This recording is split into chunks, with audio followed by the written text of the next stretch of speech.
6억 이하 아파트들 매물이 씨가 말랐어요. 사람들이 더 조급해졌어요. 야, 이제라도 내 집 마련 안 하면.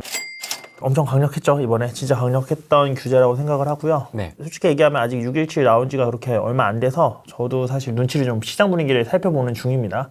아직까지는 진짜 이 정도로 규제가 나왔는데도 사람들이 버티는구나 싶을 정도로 시장 분위기는 거의 전혀 타격이 없어요. 6.17을 간단하게 요약하면 이미 사실 많은 분들이 요약을 하셔서 사실 좀 한 발짝 늦은 감도 없지 않아 있기는 하지만 예. 굳이 요약을 하자면 이제 법인 쪽이 법인 투자 쪽에 타격이 컸고 지금 분양권에 여러 개 투자하신 분들 분양권 맞아.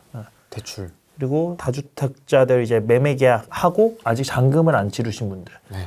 이런 분들이 지금 난리가 났어요. 사실 처음 규제가 발표됐을 때는 법인이 제일 크게 보였었거든요.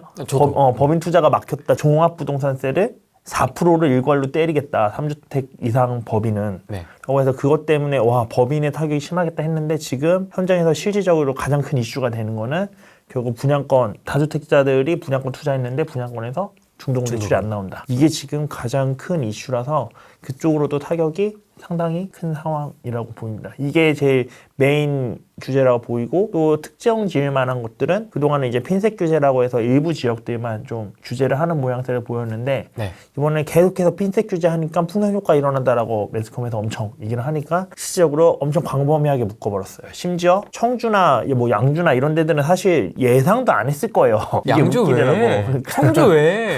진짜.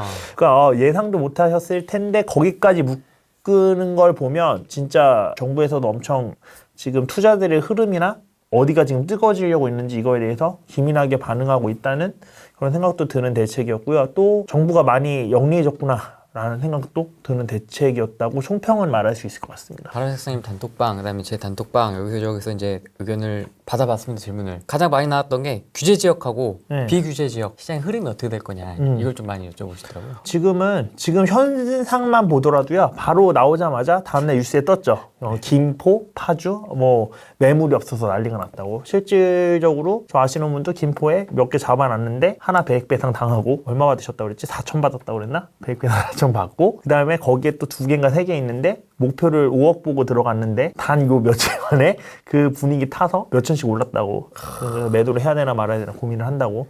이런 분위기라서 몰려가는 분위기긴 한데요. 문제는 지금 규제 지역이 되면서 그 파급력을 많은 사람들이 느꼈어요. 그래서 또 한켠에서는 야 지금 어차피 비규제 돼봤자 비규제 들어가봤자 어차피 다 규제 걸린다. 그렇죠. 그러니까 규제를 감안하고 들어가야 된다라는 생각들이 있어서 한편에서는 좀 조심스러운 모습들이 지금 보이고 있습니다. 근데 그럼에도 불구하고 일단 시장의 흐름은 풍선 효과가 그래도 여전히 나타나고 있다. 여전히 나타나고 있다는 쪽으로 보시면 될 것 같고 그리고 규제 지역 같은 경우는 다 같이 규제 지역이 되면 결국 입지 좋은 곳으로 갈 수밖에 없습니다. 이거는 필연적인 거고요. 어차피 대출이 똑같이 안 되는데 굳이 안 좋은 데에 투자할 이유는 없는 거거든요. 그동안 외곽을 봤던 건 유일하게 양도세도 중과가 안 되고 대출도 잘 나오고 했더니까 외곽을 봤던 거거든요. 근데 역시나 아니나 다를까 지금 다 같이 묶여버리니까 서울에 지금 규제책 나오고 나서 6억 이하 아파트들 씨가 말랐습니다. 그리고 그 주변 지역들 예를 들면 뭐 광명이나 질문 중에 하남미사 이것도 질문에 있었죠. 뭐 이런 하남미사는 사실 제가 거주하는 데서 좀 많이 멀어서 그쪽 분위기까지는 아직 잘 모르겠는데 광명 같은 경우도 광명의 재개발이 수원 쪽 재개발 대비해서 사실 광명이 어떻게 보면은 더 비싸야 되는데 현재 그런 위상으로 봤을 때는 광명 재개발이 많이 못 오르는 부분이 있었어요. 투기과열지구였기 때문에. 근데 이번에 똑같아졌죠.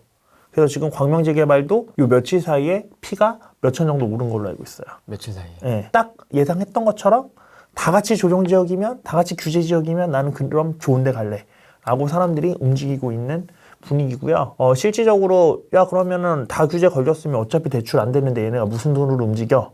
라고 생각하실 수도 있는데 진짜 시장에는 돈이 많은 것 같아요. 사람들이 다 대출 안 나와도 알아서 움직입니다. 어떻게 움직이는 겁니까 도대체?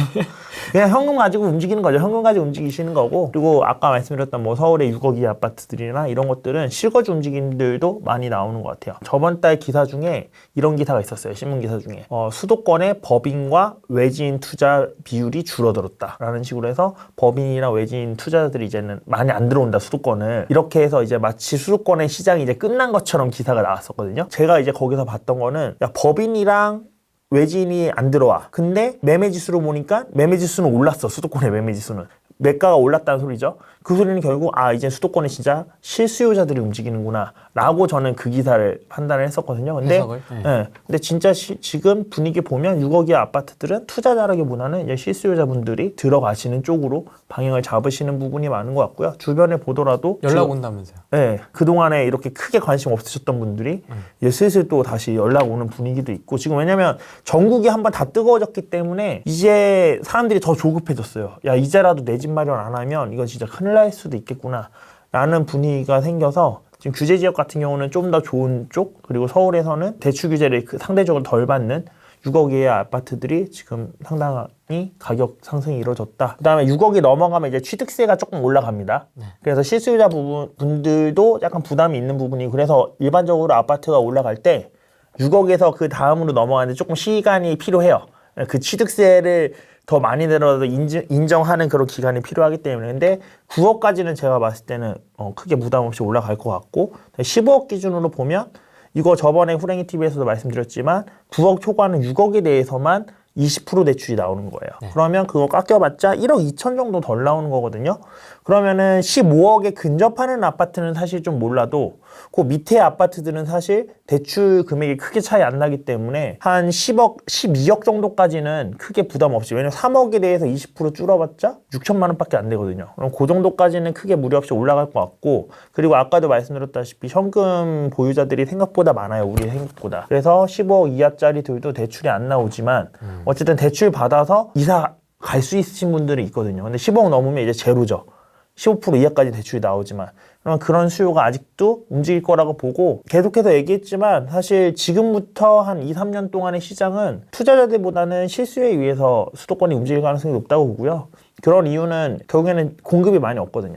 공급이 많이 없기 때문에 이렇게 움직일 수밖에 없고, 그래서 아무리 규제책이 나왔어도 사실 서울은 갈 수밖에 없는 상황인데, 전세가가 올라서 매매가를 밀어 올리든 아니면 매매가가 올라가든 어쨌든 올라갈 수밖에 없는 그런 상황이었는데, 오히려 규제가 생기면서 다른 지역으로 분산되던 그런 금액들이 지금 서울로 다시 회귀하기 시작하니까 오히려 더 지금 상승 시기를 좀 앞당기지 않았나. 왜냐면 계속 얘기 있었거든요. 서울이 너무 싸다, 주변 대비해서. 서울이 싸다 얘기 있었는데, 그럼에도 불구하고 사람들이 서울에 안 들어갔다는 이유는, 야, 서울이 싼 건 알겠어. 근데 금액이 너무 많이 들어가잖아, 투자금이.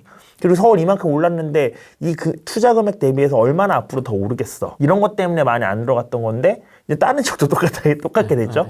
그러니까 굳이 여기 할 필요 없이 서울로 가면서 서울의 상승 시작점이 좀 더 앞당겨지지 않았나 라는 생각이 드네요. 근데 2차 상승이 일어나도 개인적인 생각으로는 과거 상승처럼 이렇게 폭발적으로 일어나는 데는 제한이 있을 거예요. 왜냐면 이미 많이 올랐고, 그렇기 때문에 폭발적으로 오르는 데 제한이 있을 거고, 그리고 아까 말씀드렸다시피 지금 수도권의 베이스 기반은 제가 봤을 땐 실수요자예요. 투자자들이 올리기보다는 실수요자들이 이제 마음이 조급해지면서 이제라도 사야겠다라는 쪽으로 돌아서는 부분들이 저는 크다고 생각을 하고요. 그러면 이제 투자자들은 어디로 가냐 했을 때, 투자자들은 당연히 아직 걸리지 않은 비규제 지역, 지금 거론되고 있지 않은 그런 비규제 지역, 좀 여기서 수도권에서 먼 그런 데 쪽으로 들어갈 가능성이 높다고 봐요. 어찌됐든 투자자들은 비규제 쪽으로 계속해서 퍼져나가는 모양새를 보일 가능성이 높다고 생각됩니다. 과거에도 그랬고, 그러면 이제 점점 더 규제 지역이 넓어지겠죠. 결국은 다시 또 서울로 돌아오고 다 이제 노란색 색연필 또 칠하는 거죠. 이렇게 될 가능성이 높다고 봅니다.